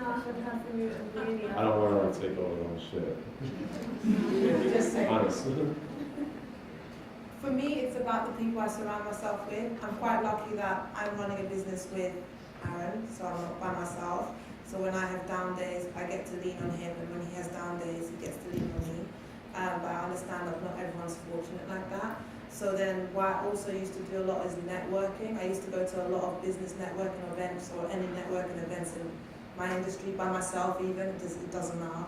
And that's even how we met the first person who invested in our business. It was because I went to a networking event. And you get to meet a lot of people who are trying to accomplish the exact same things as you are, almost in the same industry. So they face a lot of the same challenges that you face. And it's also about talking to them when you are down and not being shy to have that conversation. That's how I keep myself sort of motivated. And you also have to know what you want and not get distracted from that. There's a lot of points in times where we have a vision board and we have these amazing ideas, and we think just because things don't go right for like a little bit that we're going the wrong way. And that's honestly not the case at all. It's actually a part of the game. So you have to stick to that in your mind and understand that just because things might be a little adjacent right now, doesn't mean they're gonna be like that forever. There's been points in times where I wouldn't even get a phone call for like 6 months. And I would think like, dang, I must be doing something wrong. It'd be like that dry. I wouldn't book a job for like 6 to 8 months. I'd be like, what the hell is going on? But then all of a sudden something else would come along that was right on time and it'd make everything work. But if I was to let those 6 months of like hecticness and chaos control my ultimate end goal, that's just an inch out of a mile. It has nothing to do with the long results. So you just gotta focus on that long result and not worry about what's happening, like these little pockets right now. It's dust in the wind. Worry about what's ahead, you know what I mean? That's the way you handle all that, to keep that out of your head. How I define or how to build a brand is I believe in being it first, doing it second, and having it last. I believe in be, do, have. And one of my favorite YouTubers, Courtney Daniela, said that she got to a point in her life where she was like, I'm doing what I want to do, but I'm not liking the person that I've become. And for me, it's so important that you are the person that you want to be, because you can have these things, you can do what you want to do, but if you're not at your core, and I think that what you do comes out of who you are. So when it's building a brand, you're building a brand based on who you are. You are the brand, right? You are the brand before you build the brand. So it's like, what are my core values? What do I believe in? How can I impact people? If you don't know who you are, if you don't know what that is, then you have nothing. You first, everything else afterwards. How do you know? Sorry, I'm really sorry we can't have follow-up questions, but we did have one last one here, and that is, I'm afraid, the last question of the night. Do you not have one question on this side? Okay, sorry, I thought you were going to ask the question. In that case, we'll have a question from you. You have a question? Excuse me. Okay, that's the last question of the night, I'm afraid. Hi guys, I'm a guest abroad, but I just think I'll shine a light onto your panel here because I think you did a great job for what you answered already. This not being black or white, this is a question for everybody. A lot of people have been asking questions, and I want to ask a question about bridging and losing friends, because you actually mentioned that, but I think people don't get the partaking of what you actually explained. So I want you to elaborate on it more, and feel free. Why do you think you lose friends and very close people around you when you're doing well, and then you obviously have a bigger dream where you think, I need to bridge up now to go to the second level of my success story? How and why do you think you lose a lot of people around you at the same time? Do you think they're scared to join you in the new project that you want to do, or you think they just can't be bothered to work hard enough? Because I think people in the panel deserve to know how you and all your downfalls manage still to get back up and keep going down, keep getting back up. So I want you to elaborate more as a final message to people here. What made you and what gave you that will and drive to move to that next stage wherein you still manage to become a speaker and a success story? Because the bridging of information, I think a lot of people in the world don't get it. So I want you to tell them your actual partaking of your story between that stage of your bridging stage of stage 1 to stage where you are now, and why you're going to get more motivated to go to the next stage, which is That's two questions. It's one question. It's one. He understands. He understands the question. I understand. He understands. My mind was just like, okay, I got like research here real quick. So basically, you want to know the process of losing friends, and getting to that next stage and why it happens. Why it happened? Okay. My personal idea of that is because people stop identifying with you. When you become a new person, new goals. I've had points in times, especially when I stopped playing basketball. When I stopped playing basketball and I wanted to go off into modeling, I got clowned. And the people that used to heavily flex with me when I used to play basketball didn't want to fuck with me anymore. They said, "Oh, dude, you gay." Like, bruh. Like, why are you looking at my pictures in my drawers anyway, then? You know what I'm saying? It's like people kind of stop identifying with you to a degree because they don't know how to relate anymore. You're not the same person.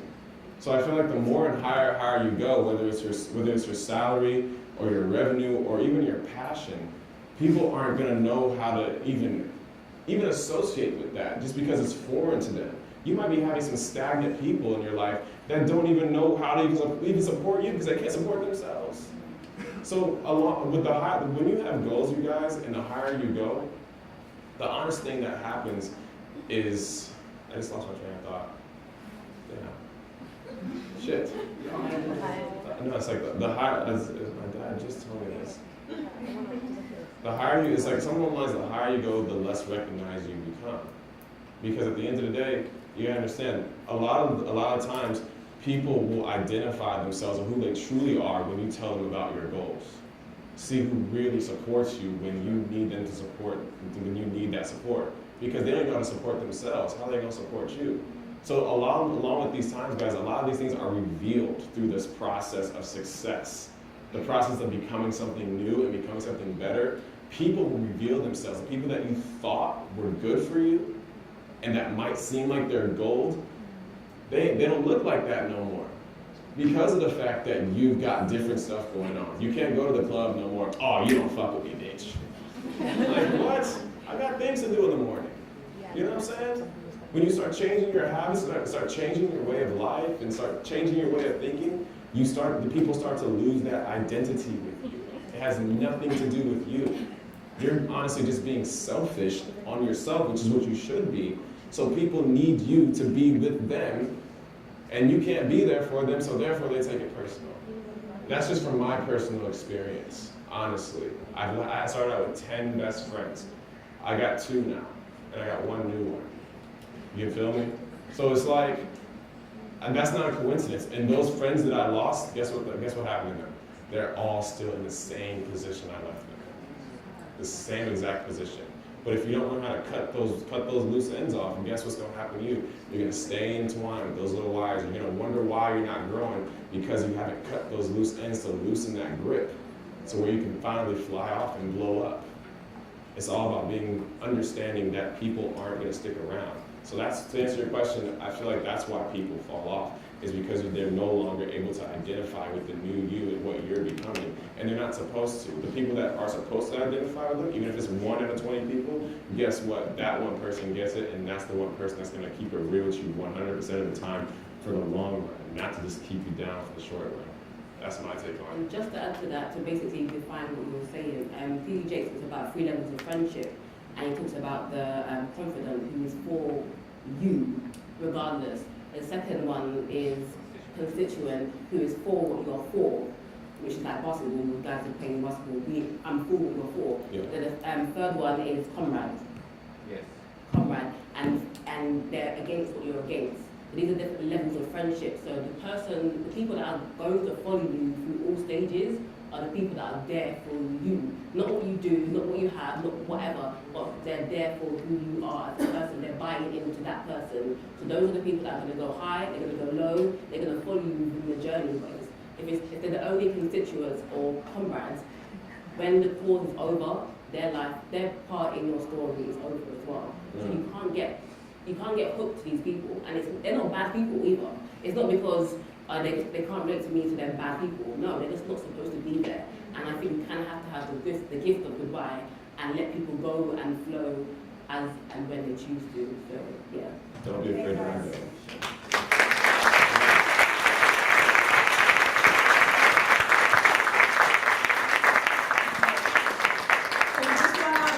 But thank you all for your questions. Round of applause for yourselves.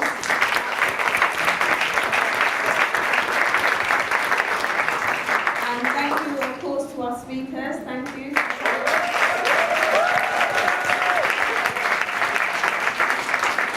And lastly, thank you to the London College of Fashion for hosting us.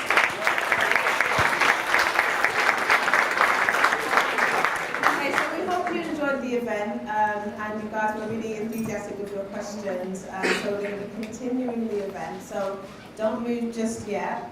We'll be in touch after so that you can give us your feedback on what you think works well, what didn't work so well, and also any suggestions for future events. So we're going to be continuing the evening in the Finery, which is directly opposite the London College of Fashion. So at this point, I'd just like to ask the speakers to lead the way. Thank you very much.